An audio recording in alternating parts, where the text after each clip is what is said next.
the only man amongst men or women. We are good to go? We are good. So welcome as well. Uganda is not a very rich nation, but it's a rich nation in terms of resources. So good management of our resources will mean prosperity for all Ugandans.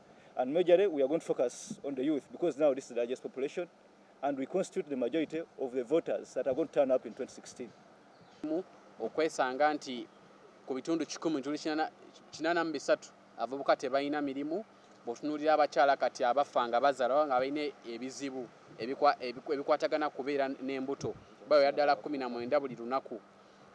N'olwekyo kweraliikirira kwa maanyi nnyo nti ababaka baffe aba Palamenti be twatuma ne tuteekamu obwesige n'obululu bwaffe bwe bagenda mu Palamenti kituzibuwalira nnyo nti okulowooza nti bo Parliament, and if they are there, why don't we just create a provision for them instead of leaving the whole thing in total like abstractness?